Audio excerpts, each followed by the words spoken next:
Yo, Mike Smith, man. What's good? What's going on, gangster? What's happening? Yeah, man. Yo, welcome to the cast, brother. You know what I mean? It's Sammy B along with Louisa L. And on the board, Magic Don Sterling. Yo, we back, man. Thank you for coming on. Can I... What part of New York I'm checking in with, man? Where we at? What part? New York City, man. We come on, we in the Big Apple, baby. New York City, baby. You know what I mean? New York City, baby. All right. This is the Cast Podcast, episode 14. I'm Sammy B along with Louisa L. And on the board, Don Sterling. Can I get a soul clap so that we're back, man? This is pandemic show. You know what I mean? What's up, guys? We have a special guest. If you guys are familiar with the Duck Down era of the, I guess, 90s, late 90s, 2000s era, people like Boot Camp Click. Can I get a one time, John? One time for that. People like Sean Prez. Can I get a one time for that? Epic other artists that have come through like Pharaoh, and the names are just endless in the whole underground hip-hop scene. This is a legendary label. I compare them to, actually they're labeled on their own kind. They were around the era where the Rawkuses, the Fat Beats, and they were all able to hold their own weight. Alright, and we back like we never left. It's your man Sammy B along with the vivacious Louisa L, aka you already know what it is and shit, the Cast Podcast, we gotta start mentioning Louise, we gotta start mentioning the hashtag, get that viral straight up movie. Hashtag the Cast Podcast, on your social medias, on the Instagram, and Skrilla Gorilla. Skrilla Gorilla with the drop top. You see how you. This is the Cast Podcast. Sammy B, and who are you? Yo, Louisa. What's up? Nancy's Corner. Yeah. All right. Yes, we are the Cast Podcast. Yo, big hiatus, man. Happy new month. Happy November. Shout out to the Scorpios. Salute. Yeah, birthday season for me and you. My birthday's tomorrow. My birthday's man. Yeah, thank you. Young old man Sam, you already know how this shit go. I voted today. I hope you guys vote. Did you guys vote? I voted today. I voted already 3 days ago. Yeah, I voted today. 2 more days until election. Lance, you voted, man? Yes, Thursday on Friday. Nice. Okay, congrats, yo. Salute to everybody who's out there voting. When this comes out, we will have either the same president or we will have the new president. So we definitely gonna have a president though, because this country can't run without a president. So.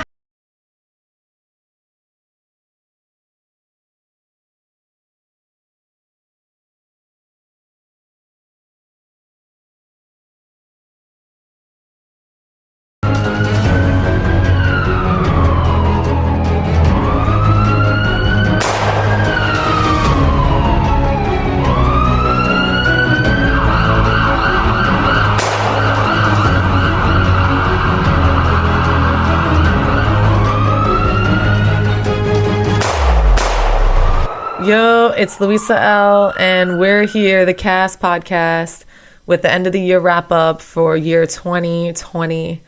And I cannot believe that it's been the year that it has been.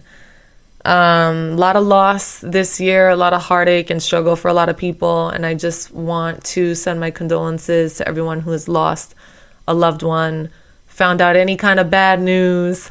But also big ups to people who have just stayed afloat, stayed productive, kept their head up, and kept it moving despite the tragedy and the loss.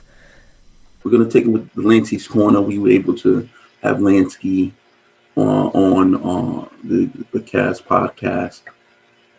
And, he definitely came through, brought his perspective, made things happen.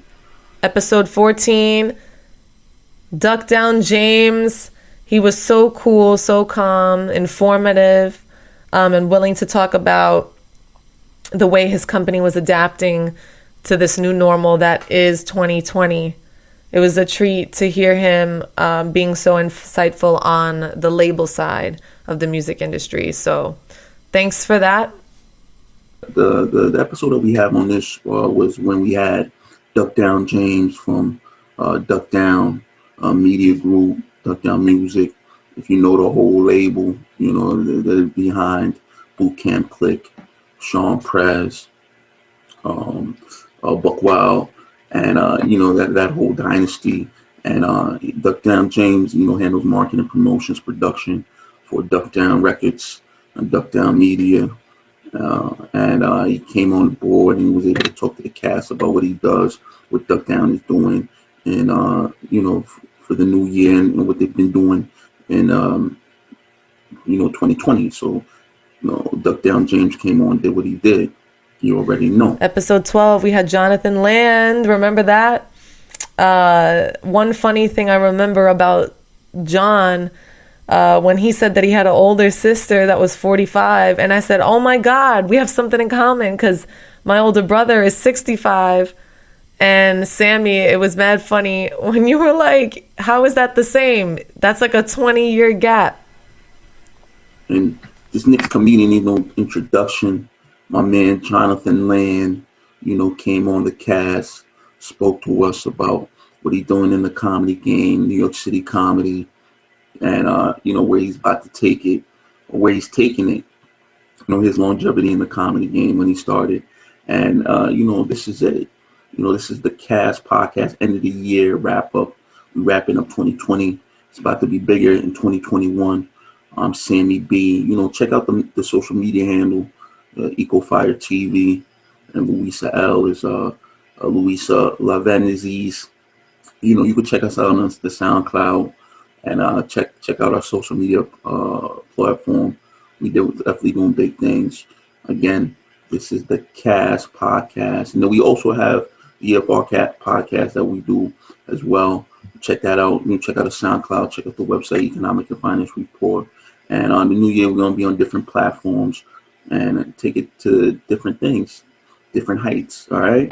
This is the CAB Podcast, end of the year wrap up, 2020 going to 2021. Stay blessed. God bless. We all have a voice and opinion, just how you use yours. All right. 2021, here we come. Episode 13, we had Mike Smith.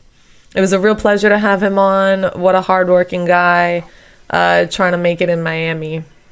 All right, we were able to interview this big star from the South, from the MIA, Florida region, my man Mike Smith from Slip and Slide. Shout out the whole Slip and Slide Records. Shout out to Mike Smith and the FLA, you know, MIAO. He came on board on the cast, did what he had to do, spoke about what it's about with Slip and Slide and his new music, and spoke to Louisa L. and myself and Big John.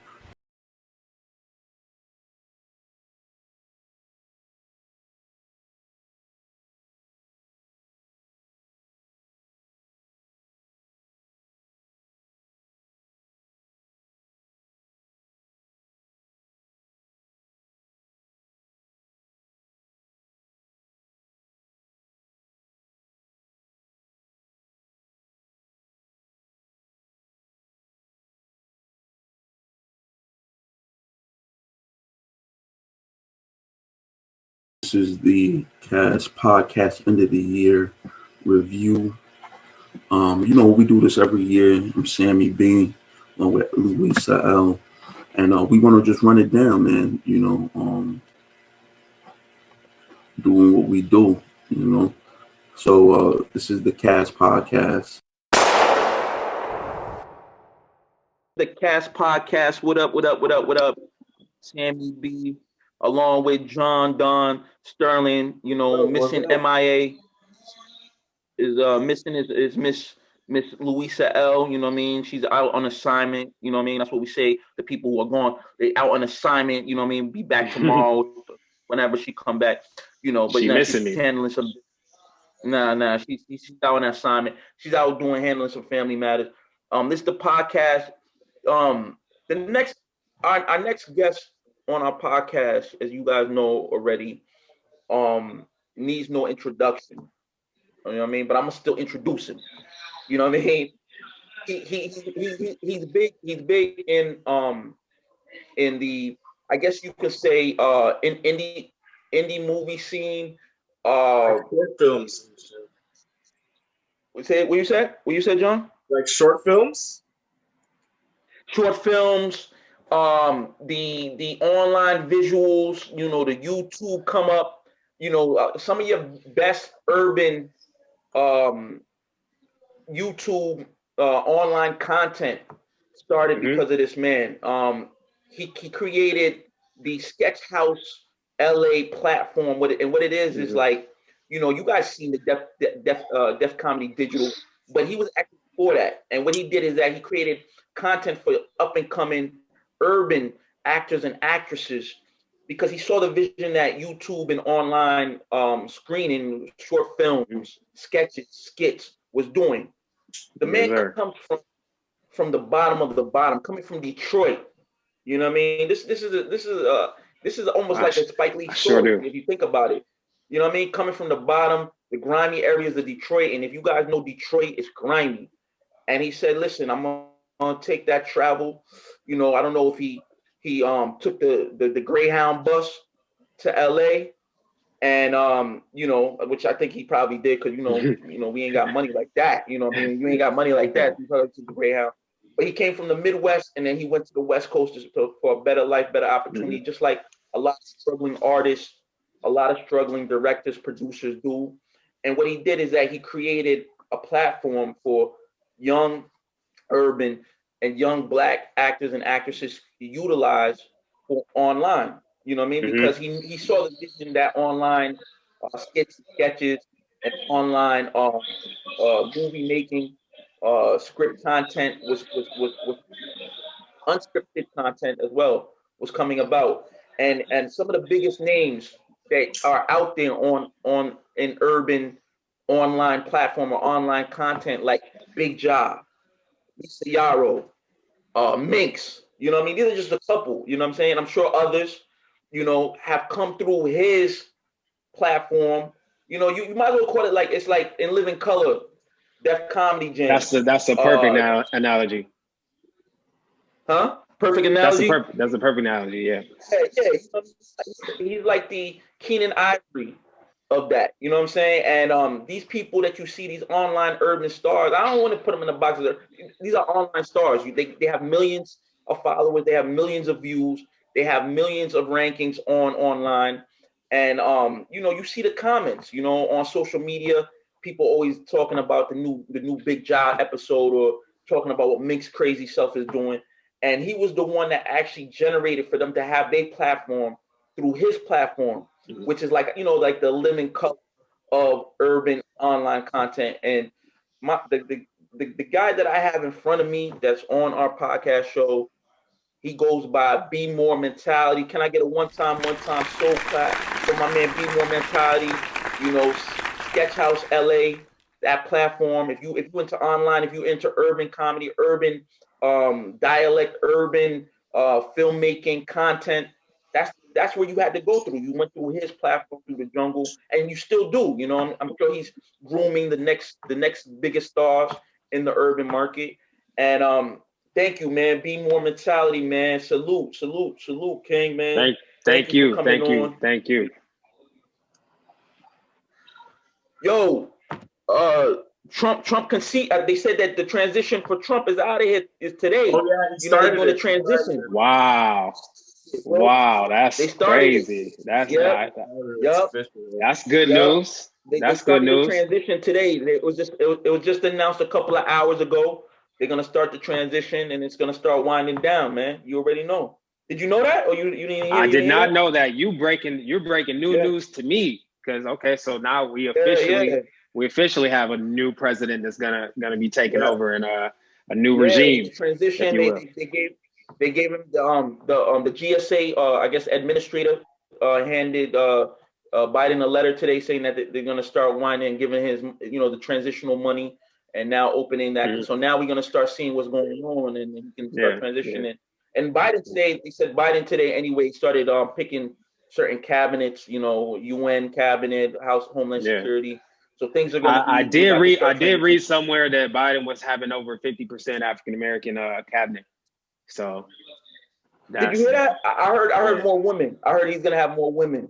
He's going to have more women. I didn't hear African American. I didn't know that. Well, we're gonna see. We're gonna see. We're gonna put the pressure on him to do what he said he's gonna do. But thank you guys again for the intro. Everything you said is just thank you for the praises, the blessings, all of that. I definitely appreciate it. That's me. That everyone in LA calls me Be More, and Be More is a mentality. You know, for me, it's a mentality. That's my name, what I go by. But yeah, it's also it's a movement, it's a lifestyle, it's a mental, it's a mindset. So yeah, thank you guys for having me. So clap for that. Let's jump into it, man. We got the politics out of the way. Now let's get into the content. Let's start with your backstory, because we got to start about that, man. How was it being raised in Detroit? Home of Cash Doll. She's like the biggest female artist out there. Home of Big Sean. Big Sean. Shout out to Big Sean for sending me this Wolves. I don't know if we can see that, but this is Big Sean. This is Big Sean merch right here. Shout out Big Sean. Like, that's the homie. We grew up in the same circles and stuff like that, so we know some of the same people, and we've crossed paths a bunch of different times in Detroit and in LA. So so I support Big Sean. Like, we support each other. That's the one thing about Detroit, is we love our city. The people in Detroit, we love our city, and we love our people. We support each other. Pretty much all the people in Detroit that's doing something positive or trying to do something positive, we all kind of know each other. At some point in our journey, we cross paths with all the people that are trying to do something positive for the city. We all pretty much know each other or cross paths in some way. So shout out to Big Sean, shout out to Cash Doll. The city, like you said, it's grimy. Royce the 5'9". Royce the 5'9", very, very good dude. Yeah. Definitely, man. The list goes on. I can't get it to Detroit shout outs right now. Right. Michigan was actually one of the states that turned it back to blue. Remember, Michigan was we went red. 2016. We went red last year. And they're now back to blue. Yeah, and I was upset about that. I don't know how that happened, but we showed out. We showed up this time. We got out there. And we voted. We made our voice heard. So yeah, shout out to Detroit. Salute my city. It ain't easy. It's cold in the D. Let's talk about the background of Detroit. Detroit has been the automotive city. The state has been the automotive state. It's a blue collar state. A lot of poverty, a lot of working class citizens, a lot of black people, minorities. Let's talk about your coming in that environment. My upbringing is just that, blue collar. I come from a single mother home. My mother worked. She worked 2 shifts a day. You know what I'm saying, as a nurse and going to school, just so she could provide a better lifestyle for me and my siblings. And then later on, she was able to get married, and I have a stepfather that I could attribute some of my success towards too. But as far as growing up in Detroit, definitely it was a struggle.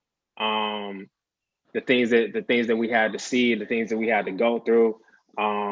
It's just it's only a blessing that I'm here today, for sure. And I definitely attribute that to my mother working her butt off, you know what I'm saying, and just doing what she had to do to keep us out of trouble, and keep food on our table, keep a roof over our head, and push. And she continue to push us. My sister's out here in LA now too. So yeah, nice. It's definitely cold in the D. Definitely.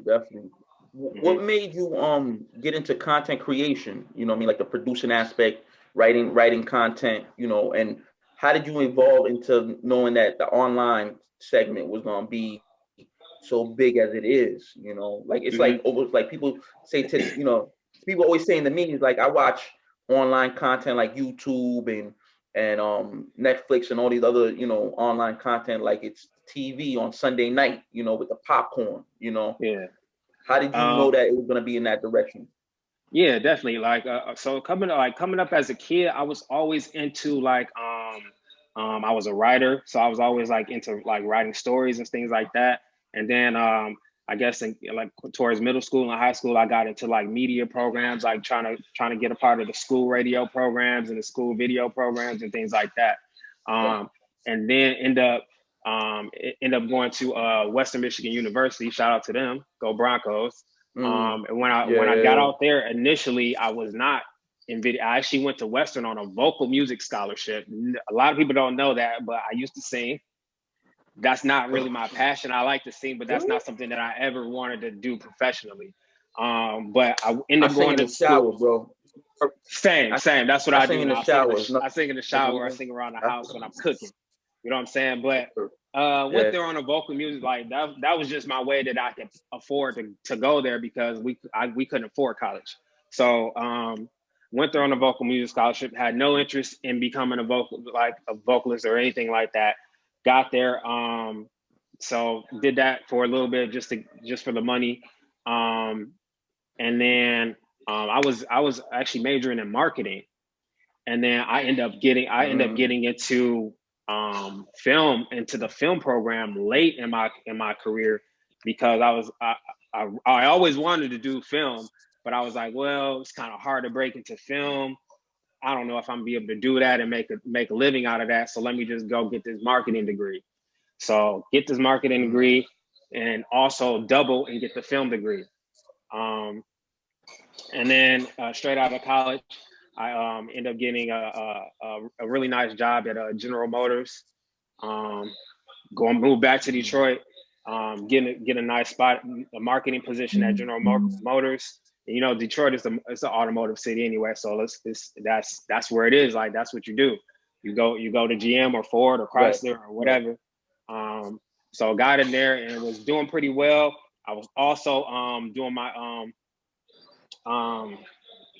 doing party promoting and things like that. So I was able to network with a lot of rappers and singers, musicians and things like that, doing my party promoting thing and doing the underground thing at the, what they call the shelter in Detroit. If you've seen 8 Mile, on 8 Mile where Eminem is doing the battle rap, that place is a real place and it still exists. People go there and they have, you know what I'm saying, a lot of the new artists come and break out through there. I actually saw Dej Loaf for the first time at the shelter. Oh, Dej Loaf. Yo, shout out to Dej Loaf, another Detroitite. Detroit, what do you call it? Detroitite? Another Detroitite? Yeah. I don't know. I don't know if Detroitite is the term. Is it Detroiter? You know Detroiter. Detroiter. Detroiter. All right, that sounds better. All right, got it. But on the content creation thing, while I was in college, I got with a group of guys and we got into YouTube early. This was back in 2006 probably. Where we got into, I think YouTube just sold it to Google. I think they sold it to Google around that time, 2005, 2006. Yeah, this was when like YouTube was first like first starting to be a thing. It wasn't really like a big thing back then. So we got into YouTube. Right. We was making our comedy stuff. We ended up entering some short film competitions in Detroit and Michigan. And we were winning, you know. I won like 3 short film competitions. Me and my homie KP, if you look at Hollywood KP on Instagram, he's one of the influencers who started Sketch Outs with me. So we won, me and KP, we won we won Best Picture twice, and we won Best, I don't remember, but we won 2 short film competitions. So then we both was like, okay, if we want to continue to do this film thing, Detroit ain't really it. We're gonna have to like shoot west and get to Hollywood and try to do this film thing for real. So at that time, I was already working at GM, making pretty good money and doing my party promoting thing and making good money on that. So it was kind of hard to like leave all that and you know what I'm saying, I basically sold all my stuff and told my mom I was moving. And just moved on the spur of the, on the spur of faith, really. So came out here with my car and packed my car and came out here. And that's pretty much how I got into that. Yeah. You want more of the story? What year was that? That was 2015 when I. No. I was gonna say wait. Oh, 2015. Okay. That was 2015 okay, cool, when cool. I Wow, man. It was January, and I was like, it was the coldest winter in Detroit history, Michigan history. I was like, man, this is the last winter that I'm gonna spend here. I promised myself this is the last winter. Right. I wrote down a date. I said March 26th. I'm moving no matter what. March starts to roll around. Man. I don't know what I'm gonna do. When I get there, I don't have a job in California. I don't have a plan really. But I knew I promised myself that I was gonna move on March 26th. So March 26th came around, called my mom, like, hey, I'm still going. She's like, well, you're gonna quit your job and you're gonna move out there and what are you gonna do? I said, God got me, It was pure faith. That's a fact. So yeah. Right. I got out here, and it was a struggle too. Don't get it twisted. I got out here. I didn't have a place to stay. First of all, I slept on my friend's couch. I lived in my car for almost a year. It was crazy. Okay, it was some low times. It was some really low times at one point. But it switched around. And so when I got out here, my guy KP, who we did the film competitions with in Detroit, he was out here too, and I crashed on his couch for a little bit, and then I had came out here to visit a few times, and when I came out here to visit, I noticed that YouTube, like we had already had our YouTube thing going, and I noticed that Vine and Instagram were starting to become a place where people could, put their content on. And I noticed that a lot of people weren't doing that yet. People weren't yet taking advantage of Instagram. So we get out here, and I'm like, bro, we could really take advantage of Instagram. And we really used our networking skills to like kind of meet a lot of people. And a lot of our friends were comedians. People that we were meeting were comedians, but they weren't creating content like that, So we basically used our, our business sense and our film knowledge to help our comedian friends create content, and that's kind of how Sketch House was born. We started helping our comedian friends build content. A lot of them were on Vine, kind of. But they didn't really know what they were doing. They didn't know how to build a story or develop longer form content. So they were just kind of getting famous doing this for 6 seconds, and then they kind of accidentally got famous. So we're like, okay, but if you want to sustain this for longevity, you're gonna have to learn how to develop a story and hit certain beats in your sketches and things like that. So we kind of used our film knowledge to kind of help our comedian friends make better stories and create their content, shoot it, edit it, write it, produce the whole thing. And then the collaboration of everyone doing that together is kind of what grew into Sketch House. Got you. So we have like, now it's been like these sketches and these skits and these storylines. It's become like almost like full blown movies and series. You know what I mean? Yeah. So how does that exactly work? When you first start out like a sketch, you might just write it, and then how does it progress when, like, I guess some of the ads start coming in and people start actually monetizing, where you need a bigger because these now it's to the point where they have storylines and episodes and like, so how does that get bigger to almost to where you don't? It's like almost like you watching New Line or Lionsgate. Right in front of you, you know what I mean, on the YouTube or something. How did it get like that? We all had to grow up pretty fast in this because the industry and the market of it, the platforms were growing so fast. Instagram and YouTube grew so fast. So in order to not become stagnant in that, we all had to grow too and start develop. Okay, we're doing 1 minute sketches. Now we're doing 3 minute sketches. And then, you know, we're doing 10-minute episodes and creating story arcs and seasons and things like that. And the brands started to roll in as far as like, here, you guys, you know, they would start to pay us to promote their products. So I was managing a lot of that stuff for everybody, like coordinating the brands and bringing in sponsors and bringing in endorsements and things like that for all of our content creators.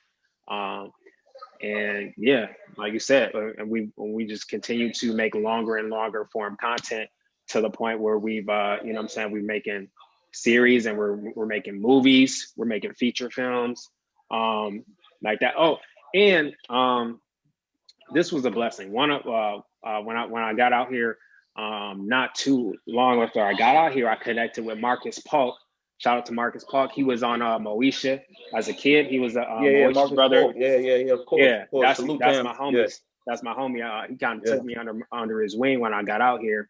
And then I was able to get on Sister Code as a producer on the movie Sister Code. It had Amber Rose, it had Drew Sidora, it had Marcus. So I was able to get my first like big producer credit on a feature film through Marcus. So that was a big hurdle and a big accomplishment in my career out here. Yeah, that's something I'm trying to also venture into, like more of the producer. I'm not like a director, but more of like the financing and, you know, aspect. And so how can people? Well, I have it's a 2-part question. The first question is you hear a lot of content creators saying that they have to make it to the West Coast, you know, whether they come from New York or Miami or Chicago or Detroit. And, you know, a lot of people have the same come up story as you have, you know what I mean, sleeping on people's couches. What is it about the West Coast, like Cali and LA and Hollywood and the Bay Area and stuff like that, that people are so attracted that they have to go out there and those type of stories develop? You know, there's a lot of content creators who are successful, have the same type of stories that you have. You know what I mean? And what is it about that people have to, like the big YouTubers gotta be successful or online content, but they have to get to the West Coast? Is it because of the networking, or I've seen a lot of New York or Miami? I've seen a lot of New York content creators in New York. I got homies from New York and Atlanta and all that. They were doing their thing. They're doing their thing in their city. You know what I'm saying? But they would come out here. They would come out here and visit to collab, and then go back home and then come back and collab and things like that. But eventually, they end up moving out here. I think the main reason why they move out here is because there's a lot more like-minded people out here. You know, all the people out here are pretty much out here for the same thing. So the collaborations are easier. Like, you know, you're able to come out here and collab with like 10 or 20 different people, different comedians that are content creators, and kind of pick their brain, kind of get knowledge from each other, try to share information and create dope content. And I think just because the mindset out here and the people out here are all out here for the same thing, really, pretty much everyone's out here for the same thing. So it makes it like your path. Like you could create content in New York and Atlanta and build your brand and all of that, but then eventually they end up coming out here because it's like, to go to that next level in it, it's like you can do it faster if you come out here where you can collab with more people and you can meet, you know. And I think just the allure of the weather and just the Hollywood dream or whatever, people come out here for that too. Right. Got you. Yeah. So it's like the glow up, the clout, the glow up, the come up. The glow up and the clout. Shit, I'm trying to get out there my damn self, man. I ain't even lie to you, for real. Yeah. I'm not gonna even lie to you. Come on out here, visit. You know what I'm saying? What'd you say? Come on out here, visit, collab, copy some sketches, get us some YouTube series, all of that. I'm actually right now we're shooting a movie with, I don't know if you know Jahan Jones. It's called You Married That. It's a spinoff of his web. Jahan Jones. Nah, I never saw. I don't think I have to see it. Probably. Jahan. He's from Baltimore, and but he's been out here. He's Okay. one of the first creators that I came out here. And when you developed Sketch House, he was one of the big pieces to making it grow into what it became. But Jahan Jones, yeah, he's got millions. He's got millions on IG, millions on YouTube and Facebook, all that. So You Married That is the film that we're shooting right now, and it's based off of his web series called You Hitting That. And basically it's like it reminds me of one of those 90s comedy, romantic comedies. You know, if you go back into House Party mixed with Boomerang, you know what I'm saying? It's like it's something like that. Like that's what we're doing when You Marry That. It's got Jahan in it. It's got Jahan in it. Big Jah's in it. All of my Sketch House creators are in it. Big Jah, Minx, G Wayne, Audra. G Wayne. Shout out to April Jones. April Jones from Love and Hip Hop. Love and Hip Hop. Shout out to her. Yep. Salute. Yeah. Lisa Ray. Miss Lisa Ray's in it. Nice.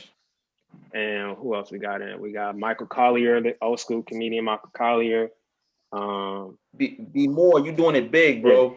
Doing it big, man. That's big, yo. That's big. You know, yeah, that's big, man. You got like a lot of like black, like urban celebrities in that joint, man. That sounds big, man. Mm-hmm. Yeah, man. Like I said, like I told you behind the scenes when we spoke a few days ago. I was like, you know, a lot of the content creators that you've been able to mold, like the Big Jahs and Mix. I mean, did you see that they had that potential to get to where they at right now? Man, I probably shot Big Jah's first sketch. I definitely shot Big Jah's first and Mink's first sketch. They came to the house and what we did, like I don't take credit for their success at all, because that nigga came in, he was funny. You know what I'm saying? He came in the house, but what we set up is we just set up the environment for everyone to come in. And I like that you brought up In Living Color, because that was kind of the mindset of what we were trying to create when we started it. We wanted to make something feel like In Living Color, where there's like just a bunch of talented comedians that are all in the same, like different sketches that are coming, and they're all collaborating in different sketches and creating dope stuff. So when Big Jah came, I didn't really know what to expect, but I knew, you know what I'm saying? After I had seen him do some stand-up before, I had heard his stand-up before, but I had never seen him in video, you know what I'm saying, acting in the video. So it was all new, but we was just all trying to grind and trying to all build it together. So yeah, we all built it together. Yeah, that's cool, man. I remember I was asking you damn, what was I was asking you? It's like so much stuff I'll be wanting to speak to you about, because you have like you bring back a lot of feelings when I was growing up as a kid, as far as like the content that you create. And what do you think about, like, you know, people saying that that urban, you know, in the 90s when me and you spoke, you know, that those urban classics, the Boomerangs, the Booty Calls, the Spike Lee joints, you know what I'm saying? And me and you spoke to you, and I remember I was asking you, I said, what do you feel about that? That people say that you know, mainstream doesn't really accept that, but they were produced. There were so many. You see so many of those movies produced in the 90s. You barely see them now. Like, what do you think of that whole thing now that we have all these different platforms that can showcase stuff like that? Man, we are mainstream. We create the culture. You know what I'm saying? We create what's mainstream. Mainstream copies us. So yeah, like that's not what they really accept, but they're watching that, they're looking at that to develop something like that they can you know what I'm saying, basically dumb that down, emulate, you know. So and it's easy to get caught up into trying to create your content to fit into their mold and to fit into their box or whatever like that. And we're all guilty of it at some point. Like, okay, let's do it this way. Let's structure our stuff this way so we can make it, you know, appeal to a certain audience. But then once you just start to just appeal to the audience that just rocks with you for you, that's when you are really able to. That's what I've noticed. That's when people are really able to kind of grow to that next level where they say like, I'm not going to make content for everybody else. I'm just going to make content for me and the people that rock with me. And then you're going to find that there's a lot of people that support that, and a lot of people that are just like you that want to laugh at the same stuff that you want to laugh at, or want to be empowered by the same stuff that you want to be empowered by. And they're gonna rock with that, and then more people are gonna come and follow them and follow you. You know what I'm saying? Follow you for that, because you just being you. So keep it authentic. Do it for the culture. You know what I'm saying? All of that, because that's really what works. I found that's what works. There's not right now. I feel like there's not enough of the kind of content. There's not enough boomerangs anymore. You know what I'm saying? When's the last time we've seen a film like that? When's the last time we've seen House Party or In Living Color? It definitely needs to come back. Like, I'm trying to work on something similar to that, like bringing that back. Yeah, but I think a lot of times too is that they say, "Oh, the budget is not there." You think of financing, they have to be with all these platforms, the Amazon, the Netflix, the Hulus, the Zeuses, even like a platform like Zeus. You know what I'm saying? And these all these other platforms. You know what I mean? That have the Spotify. You know, there's just so many platforms, and companies. You know. Do you think that financing needs to be like a huge budget, or it just needs to be humorous? You know, content that people can feel. You know, I'm putting the pressure on Hollywood right now. I'm putting the pressure on Hollywood right now. They definitely need to put their money where their mouth is and put their money behind Black content creators. And you know what I'm saying? And keep it like that. You know what I'm saying? Because it's not there right now. But on the flip side of that, like, we can still make our stuff with a low budget. It can be high. It can still be quality. It can still be good. You know, written great. It can still be shot great. The marketing budget might not be there, but if we all push it, that's what we found from Sketch House, is that we can push our own agenda and we can make our own money because we're making our own content. We own it. They don't own it. So they can't tell us what to do with it. They can't tell us who we can put in it. They can't tell us how to write it. They can't tell us how to talk. You know what I'm saying? Because they're not putting their money behind it. So, but then but they should, and when they do, you know what I'm saying? We gotta keep it the same way. Got you.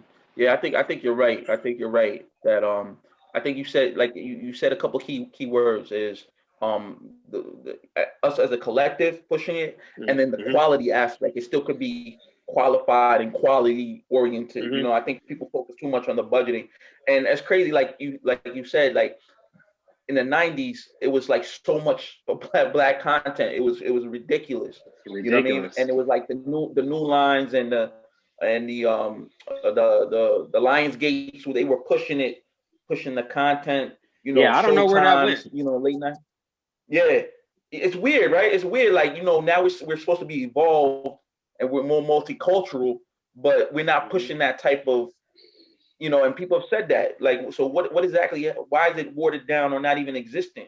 You know, even black TV shows, there's no more. In the 90s, there were so many, you know what I mean? And I don't know, like, what's going on, you know what I mean? The money is definitely accelerated. You know, there's more black billionaires, more black millionaires. So why is the content not there to subside for that? Do you think it's also our own people put in those positions? They're not pushing it? It could be, but you know what? I try not to even get to concern myself with the whys of it, and just, you know, say, like, okay, what can we do? What can we do now? You know, there's a lot of platforms out there that we can take advantage of our own. Like you said, there's so many streaming platforms that we could take advantage of what's out there. There's tons of opportunities out there. So we just take advantage of those, and, you know, and kind of just build from there. Nice. So what's next, man, for Sketch House LA and Sketch House in general, and what's next for Be More Mentality and what you're doing? Like, what's going on? I know you're doing producing stuff, and I mean, what we want to do with the Sketch House brand is we want to develop it into In Living Color, into a comedy sketch series, like in living color, like Saturday Night Live, like, you know what I'm saying, a sketch comedy show. We're gonna take all the creators and kind of bring them all back together on a reunion thing and create a show out of that. That's the new and living color. As far as Be More and what I'm doing, I'm just focusing on creating my own content, which is producing and writing, producing and directing that. Right now, like you said, like I said, we're working on a film with Jahan. I got 2 web series that we're producing right now, and a couple short films that are coming out too. So yeah, there's a lot of content coming. So what are you gonna do different than, like, you know, and I don't want to throw them under the bus, like a deaf digital. I want to, you know, I don't know if they still, you know, Deaf Digital. They had a little, you know what I mean. What are you gonna do different? That's gonna be, you know, more like the living color, more of the roundhouse type of, you know, like back in the, you know, Nickelodeon, the living color days and shit like that, like the roundhouse and living color type shit. Yeah, I rock with All Deaf Digital. Like a lot of people over there, are my homies, and I'm not sure what went on with like the biz. I don't, huh? Say that again. Are they still around? I think they folded, right? I think it went down, but I think someone is putting some money to revive it. I think T.I. bought it or something like that. I'm not sure, but I know Russell Simmons was in it, and I think T.I. ended up buying it. So I'm not sure. I think the issues over there was more like administrative issues and not really content issues. Because the people over there is funny. You know, the writers are great. All the shows they had were doing pretty well. It looked like. And they know, and they know how to monetize it. They know how to get brands behind it and all that. They had a good engine behind it. So I'm not really sure where that went wrong. But sometimes you can have a good engine, but the execution might not be as great. You know, because that, you know, it has to be collectively everybody in it. You know, so, you know, to be pushing it. So what are you guys doing different from that? You know, because I know you have your own strategy. Like, what are you guys doing to kind of be like, nah, this is how it's gonna be successful, because you have the engine? I mean, strategy wise, I think where the creators, where we could do is because the creators don't really own the content over there, you know? So they're kind of bringing in people. So I want to keep the ownership in the hands of the creators. And that's where a lot of platforms kind of go wrong, is because you got, for example, you got a bunch of different networks. You got College Humor, and you got All Deaf Digital, and you got, who else? Zeus Network is doing pretty well because I think that's by creators. So maybe something similar to that, but my content is a little bit more like empower. My content is more like, okay, we're gonna keep it funny, but we're gonna keep it empowering. We're gonna keep it good messaging behind it and things like that, and it's not gonna be just surface level content where we're just appealing to, you know, reality shows and things like that. So but I think Zeus Network is on the right path because the creators own it. The people that are in it and the people that are writing it are also the owners of it. So I think that's kind of the way to go, is like, let the creators still be owners of it. Right. Ownership is key. What would you tell, yeah, definitely. I think so too. The ownership aspect in the content creator, and the monetization, to be able to monetize, because if it can't be monetized or advertised, then it doesn't make sense, literally. So what would you tell like upcoming content creators, what they should do to, excel and succeed, following your blueprint after this podcast? Like, I think the number one mistake that creators make is they think that it's going to happen overnight. So my advice is just don't stop. Whatever you do, don't stop creating. Right. Because I've seen people where it's like in the beginning, they're really, really slow. And then I look up next year and it's like, damn, like where did they, you know what I'm saying? They're big. They have all these followers. Right. They have all these deals coming in. They're getting TV offers. They're getting movie offers. and they found their lane, kind of like, I think in the beginning when you just want to create as much as you can, and then once you're creating as much as you can, you're going to see what works, and then once you see what works, you know what I'm saying, Right. keep doing more of that, because that's what people are telling you. People are basically telling you real time what they want to see from you, and there's no other industry or no other platforms where you can get that, you know, where if you put something out on ABC, you're not going to know within 5 minutes if everybody rocks with it or not, you know. But we're in an industry where it's like, okay, we know real time if they like it or not, and then, you know what I'm saying, or if it works or not. Right. So I think the main thing is kind of like, take the audience feedback, don't let it hurt your heart, don't let it hurt your feelings, you know what I'm saying. Get tough skin. That's, you know what I'm saying, we're in Hollywood, we're in entertainment. Get tough skin and just don't stop. Yeah, nice. I think that's words for the wise, definitely. And you know, I think people, I mean, just don't stop. I mean, that's with anything, right? Like, especially in the entertainment. You know, what I mean, it's highly competitive. You know, everybody wants the clout. Everybody wants to glow up. You know what I mean? People do whatever they have to do. It's You not know, gonna be it's not gonna be pretty to get up. always, you know what I'm saying. It's gonna be tough. Right. Cool. Do you see yourself heading towards a bigger budget, like to the new lines and the new lines and the Lions Gates and, you know, some of the, you know, MPMs and all these others? You see yourself for going to that way? sure. For sure, definitely. Like, so I'm in a bubble where I'm like, okay, I want to do the stuff that I can do quick and fast and that I can produce myself. And then I have a whole nother slate of programming that's like bigger than me, that's like more expensive than me, you know? So shout out to my agent, the Jackson Agency. They're pitching all my, you know, bigger projects that need the $1 million budgets. So I'm working with them on doing that. She got me the deal with NBC Universal for the kids show that I'm producing. It's a kids bedroom makeover show that'll be coming out. I think they're going to start releasing the episodes in 21. But that's DreamWorks and NBC Universal collaboration for the children's bedroom makeovers. It's called Your Room Your Way, and so that'll be releasing probably in the spring. Be more. Yeah, you hear me? You cut out. Can you cut out? Can you repeat again?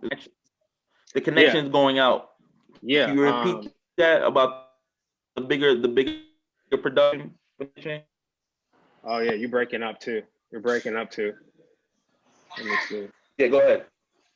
Yeah, so can you see me? So what I was saying, I have my slate of stuff where like I have the programming. I have the programming that I can produce myself that's smaller, and then I have the programming that's bigger than me. Right. It requires bigger budgets and things like that. So I was giving a shout out to the Jackson Agency. That's my agent. The Jackson Agency, they're pitching all the stuff that I need the $1 million budgets for. And she helped me get the deal with NBC Universal, DreamWorks for the children's bedroom makeovers. It's called Your Room Your Way. Get out of here, for real? Yes. So clap. My man. My man. So you know you gotta put me on your joint, man. That's more of a reality thing, and it's a kids show. That's more of a reality thing. Nice. It's a kids show, and we go into different kids' bedrooms and we give them a makeover in their bedroom. So that's one. But I have films and TV shows that she's pitching to the studios, so that we can get that bigger budget for those things. And then in the meantime, like you said, like I was saying, like I don't wait for that to happen. Those things take a longer time to happen, to come to fruition. So in the meantime, like I continue producing the smaller projects that I can do. And there's I have stuff coming out on Amazon Prime and YouTube, and Black Oak TV is a new streaming platform. And then, you know, so I get stuff that I can produce myself. They'll be on the streaming platforms. And then the bigger stuff, I'll let my agent handle those. Nice. Man, Yeah. yo, I'm so proud of you, bro. You know what I'm saying? NBC Universal, that's big, Thank man. you. One time Thank for you, my man. man, Be More mentality, man. Thank you for coming on, King, man. You definitely Thank brought y'all, us man. some insight. I think we also try to touch people, and you know, the Generation Z is the generation now. We're millennials. Me and you come from millennials. Now it's Yeah. like passing the baton to the Generation Z, Generation and Z. I think you gave some good insight. Yeah, I think you gave some good insight. You know, that's the generation. They don't even watch TV. They don't even know what a TV looks like. Everything is on Oh their no. phone and mobile. No, yeah, You know what I'm saying? this is their TV. This is their TV. Yeah. So I think you also gave, you know, as a producer, as a director, as somebody who's behind the screens, like a Keenan Ivory Wayans, like a Spike Lee, you know, Shout out to them because you they know, like inspired me. yeah, yeah, because you know, I feel like you embody them. You know what I mean? You came, you know, they passed the baton Mhm. to you, and now you pass the baton to the next generation with the information that you've been able to provide, man. And I appreciate you for coming on. You know, this is the Cast Podcast. Be More mentality. You know, you definitely see him. You want to stream out your social media? Say that again. I said you want to scream out your social media. Scream out your Oh social media so yeah, people yeah. can follow you and. I am. Follow me at I am Be More everywhere. I am Be More everywhere. Yeah, on all platforms, IG, Twitter. Also, you also have the Sketch House Oh yeah. IG. Yep. Follow him Follow on that too. Sketch House LA. Sketch House LA. Sketch House LA. If you're probably an upcoming actor, I'm sure you can probably or actress, you can reach out on that platform. But man, one time for my man, Be More mentality, man. Thank you, sir. Thank you. Appreciate y'all. Happy holidays, my guy. Happy Happy holidays, holidays. and Y'all be me and you safe. could definitely, definitely. Thank you, and that's it. Yeah, man. Yeah, Thank you. let's keep in touch and let's work. You know what I'm saying? I'm always down to work. I like what you're doing with the podcast. I think you can really develop this into a network that, you know what I'm saying, that could be something special because there's not, like you said, there's not a lot of people of color having podcasts like of this in this genre right now. We got you know what I'm saying? We got who's got the podcast going right now? Joe, right? Yeah. Joe Buttons. Joe Budden's got the podcast, but it's not you're not in the same. I don't think it's the same realm as his. So like, there's other lanes out there, and I think you could really develop this into that. You know what I'm saying? To something where you get that deal. Yeah. That Everybody spot. has their own. Everybody has. Mm-hmm. I was gonna say everybody has their own lane, and we definitely trying to carve out our own lane. You know what I mean? You never I know see until you that. know. So we're still trying to find that journey. Mm-hmm. So we again appreciate you, bro. Thank you for coming on, man. Salute to my man Be More. It's the podcast, the Cast Podcast, and my man Be More, super producer, director, content creator, all around great guy. And follow him at I am Be More, and check out his content on Sketch House YouTube LA. and all the social media platforms. Yes, Sketch House LA, another platform. Thank you, my guy. Appreciate you. Happy holidays, you and your family. And that's it, man. It's the Cast Podcast. Sammy B, John Donald Sterling. I am Be Thank More. y'all. God bless.